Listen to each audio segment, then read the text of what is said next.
बात करके दोबारा चुनाव करवा लीजिए। 40 में ना रुक जाओ तो आप कहना ज्यादा चिल्लाओ मत, नहीं तो 40 भी नहीं आएंगे अगर आप दोबारा चुनाव करवा। हारने के बाद आदमी का मानसिक संतुलन थोड़ा गड़बड़ा, नींद आती नहीं है, रात में नींद खुल जाती है, कहीं टीडीपी तो नहीं भाग गई, फिर आपने रात में नींद खुल जाती है, अरे जेडीयू तो नहीं चली गई। भदौरिया जी वैसे भी आजकल आपकी वो तस्वीर बड़ी वायरल हो रही है, यहाँ आप हरे कुर्ते में होते हैं और बाहर जब फंक्शन में होते हैं तब आप पिंक कुर्ते में घूम रहे होते हैं, और वैसे माशाल्लाह वो बड़ा खूबसूरत लग रहा था आपके ऊपर वो।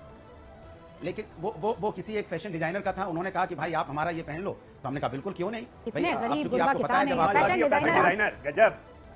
अरे भैया हमारा आप पहन लो तो हमारा काम ठीक हो जाएगा, हम लोग तो लोगों की मदद करने के लिए होते हैं। अगर मेरे पहनने से किसी का काम अच्छा चल जाता हो तो पहन लिया, क्योंकि हमें तो पहनना नहीं होता है। अगर किसी की दुकान अच्छी चल जाए मेरे पहनने से तो क्या बुराई उसमें, कोई बुराई नहीं, हम लोग तो लंबोर्गिनी किसके पास है। अच्छा सुनिए, अरे अनुराग जी नहीं देखिए बड़े लाइटर नोट पर था, आप वाकई बड़े स्मार्ट लग रहे थे, तो उस पर मुझे कॉम्प्लीमेंट देना जरूरी था। मशीन है, मशीन कई बार आपने देखा होगा लाइन में जनता लगी रहती है, मशीन खराब हो जाती है। कई बार आपने देखा होगा कि मशीन दब रहे हैं तो कुछ और निकल, क्यों हो सकता है, क्योंकि इलेक्ट्रॉनिक है। आप यहाँ इलेक्ट्रॉनिक मशीन कभी भी खराब हो सकती है, टेक्नोलॉजी है। टेक्नोलॉजी वाले लोग कहते हैं के शो में कम जाया कीजिए, गूंज में ज्यादा आया कीजिए और थोड़ा पढ़ लिख के आया कीजिए।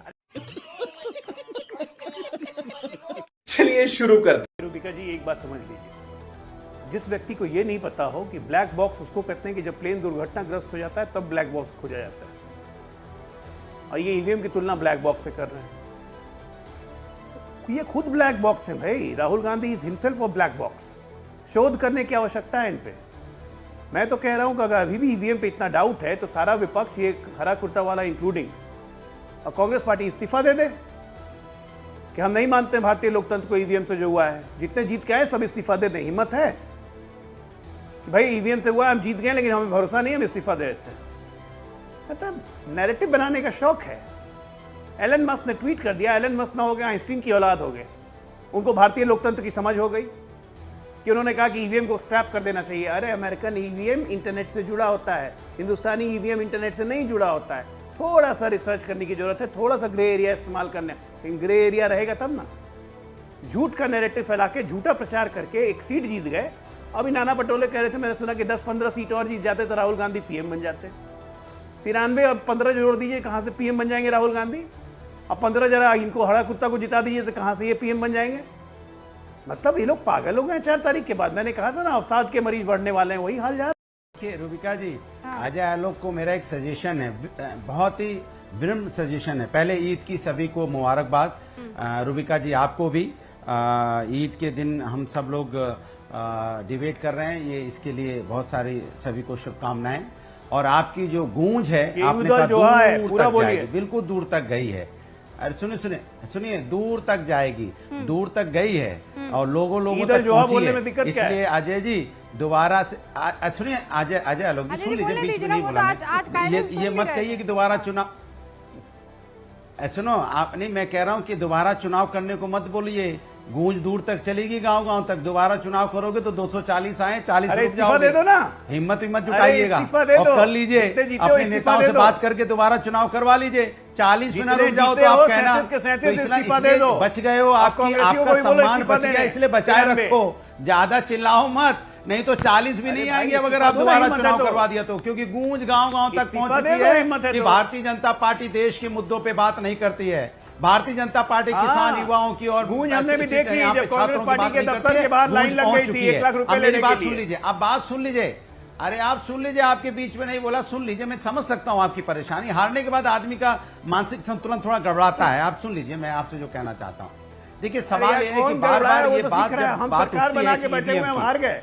मैं समझ में आ रहा है, मुझे आ रहा है। आलमत में है आप, रोज नींद आती नहीं है, रात में नींद खुल जाती, कहीं टीडीपी तो नहीं भाग गई, फिर आपने रात में नींद खुल जाती है, अरे जेडीयू तो नहीं चली गई, तो किसी तरह से अरे मेरा मकान तो सुबह नहीं चला जाएगा जो मिला है। तो इसलिए भैया आपकी नींद हो चुकी है, आपको नींद नहीं आ रही है। आलमत में जब सरकार होती है तो ऐसा ही होता है। आलमत में नींद नहीं आती। आलोक जी मैं समझ सकता हूँ, मैं समझ सकता हूँ, आप सहारे पे टिके हुए हो। सहारा कौन लेके भाग जाएगा पता ही नहीं आपको। अपने दिल की बात तो कहने दीजिए भदौरिया जी। वैसे भी आजकल आपकी वो तस्वीर बड़ी वायरल हो रही है, यहाँ आप हरे कुर्ते में होते हैं और बाहर जब फंक्शन में होते हैं तब आप पिंक कुर्ते में घूम रहे होते हैं, और वैसे माशाल्लाह वो बड़ा खूबसूरत लग रहा था आपके ऊपर वो। लेकिन वो किसी एक फैशन डिजाइनर का था, उन्होंने कहा कि भाई आप हमारा ये पहन लो, तो हमने कहा बिल्कुल क्यों नहीं। इतने गरीब गुरबा किसान है, फैशन डिजाइनर गजब। हैं? अरे भैया समाजवादी अब फैशन डिजाइनर, हमारा आप पहन लोगे तो हमारा काम ठीक हो जाएगा। 2 करोड़ की गाड़ी मदद करने के लिए होते हैं। समाजवादी, अगर मेरे पहनने से किसी का काम अच्छा चल जाता हो तो पहन लिया, क्योंकि हमें तो पहनना नहीं होता है। अगर किसी की दुकान अच्छी चल जाए मेरे पहनने से तो क्या बुराई है उसमें? कोई बुराई नहीं, हम लोग तो समाजवादी लोग हैं। लंबोर्गिनी किसके पास है? अच्छा सुनिए, अरे अनुराग जी नहीं देखिए, बड़े लाइटर नोट पर था। आप वाकई बड़े स्मार्ट लग रहे थे, तो उस पर मुझे कॉम्प्लीमेंट देना जरूरी था। हर बार आपका विरोध नहीं कर सकते। धन्यवाद आपको। नहीं, वो तो मुझे पता है कि आप विरोध के लिए ही है, लेकिन आप थोड़ा मेरा सपोर्ट कर दीजिए, मैं अपनी बात कह लूं। वो हाईजैक की हुआ है भारतीय जनता पार्टी के प्रवक्ता। तो अब मैं बात कर लूं अब अपनी। देखिए, मैंने कई बार बोला कि भाई इस देश के अंदर में मशीन है।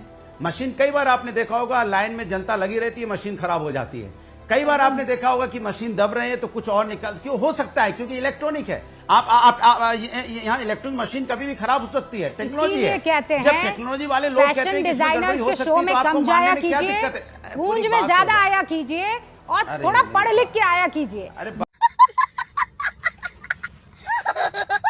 ईवीएम खराब होती है, उसके लिए एक अलग से स्ट्रांग रूम बनता है। एक बार रुकिए ना, मेल फंक्शन ईवीएम बॉक्सेस के लिए अलग से स्ट्रांग रूम होता है। अच्छा मेरी बात सुन तो लीजिए। अब आप अपना एजेंडा चलाना है तो मुझे बोलने ही नहीं देना है, तो बात खत्म होगी ना। कैसे बोलने दूं? आप गलत लग रहा है कि नहीं मुझे अपनी बात फैलाएंगे और मैं आपको बोलने दूंगी। प्रवक्ता मैं हूँ, आप प्रवक्ता आप थोड़ी हैं, आप प्रवक्ता भी बन जाएंगे, एंकर भी बन जाएंगे, तो काम नहीं चलेगा ना रुबिका जी। आप एंकर ही रहेंगे, हम प्रवक्ता हमें रहने दो, मुझे बोलने दो, सवाल का जवाब दे। आप सवाल भी पूछेंगे, जवाब भी देंगे, फिर सवाल पूछेंगे, जवाब भी आप अपने हिसाब से दे देंगे। मतलब अपने हिसाब से इसको सूट कर रहा हूँ, कमाल की बात कर रहे हैं आप। बोलने नहीं देते। अरे मुझे प्रवक्ता हूँ, मुझे बोलने दीजिए, मुझे जवाब देने दीजिए। ढंग की बात रखिए ना। मेल फंक्शनिंग में, टेम्परिंग में फर्क है। रुबिका लियाकत 2 बातें कह रही हैं, उन 2 बातों को ध्यान में रखकर अपनी बात को आगे बढ़ाइए। मेल फंक्शनिंग मशीन में, टेम्परिंग उस मशीन में, क्योंकि वो 1 टाइम रीडेबल प्रोग्राम होता है। भगवान प्रभु को इनको क्यों नहीं समझा देता Satya Prakash ji? 1 time readable programme क्या होता है? आप बोलने नहीं दे रहे हो, आप अपना आ रही हो। आप यहाँ पर फेक न्यूज फैलाएंगे, मैं नहीं फैलाने दूंगी। सत्य प्रकाश, सुप्रीम कोर्ट ने ईवीएम पर सारे बात रख दी। चुनाव आयोग जब मई 2017 में चुनौती लेकर आया कि 3 जून को आए, उस दिन मुझे नहीं लगता कि अनुराग भदौरिया जी कहीं सो रहे थे। जाते, फिक्स करते ईवीएम को, चुनौती स्वीकार करते। वास्तविकता यह है कि कांग्रेस पार्टी और विपक्ष की तमाम ऐसी पार्टियां जो ईवीएम पर सवाल उठा रही हैं, बार बार देश को गुमराह कर रही हैं, वो लोकतंत्र की जड़ों को खोद रही हैं। वजह आ रहे हैं, वो लोकतंत्र की जड़ों को खोद रहे हैं। वो हार को बर्दाश्त नहीं कर पा रहे हैं, उनको जनता ने नकारा है, वो स्वीकार नहीं कर पा रहे हैं। अगर वो कर्नाटक में सरकार बनाते हैं तो ईवीएम बहुत अच्छा होता है, हिमाचल में सरकार बनाते हैं ईवीएम बहुत अच्छा होता है, राहुल गांधी वायनाड जीतते हैं ईवीएम बहुत अच्छा होता है, इस बार अमेठी भी जीत गए, ईवीएम बहुत सही था। तो आप जहां जहां जीतते हैं वहां ईवीएम सही हो जाता है, और फिर एक आके सिगुफा छोड़ देते हैं। ये लोकतंत्र पर आपका विपक्ष का प्रहार है, आप उसको कमजोर कर रहे हैं। अनुराग भदौरिया जी, विपक्ष की सारी पार्टियां झूठ की दुकान चला रही है। पहले राहुल गांधी कहते थे ना कि वो मोहब्बत की दुकान चला रहे हैं, लेकिन वास्तव में राहुल गांधी लोकतंत्र में झूठ और छूट की दुकान चला रहे हैं। रफाल पे भी यही किया था उन्होंने। सुप्रीम कोर्ट ने रफाल पर फैसला दिया, फिर जनता के बीच में प्रधानमंत्री को कहने लगे कि चौकीदार चोर है। तो ये झूठ की दुकान चलाना बंद करिए। जनता इस बात को समझ रही है, वो आपसे ज्यादा जागरूक है, उसको पता है कि चुनाव आयोग ने चुनौती दी और कोई पार्टी वहां नहीं पहुंचा ईवीएम को फिक्स करने, ईवीएम को सेट करने। वीडियो पूरी देखने के लिए बहुत बहुत आपका धन्यवाद। और अगर वीडियो अच्छी लगी हो तो कमेंट सेक्शन में आपकी जो राय है वो जरूर देना। तब तक के लिए बाय। जय हिंद, वंदे मातरम, जय श्री राम।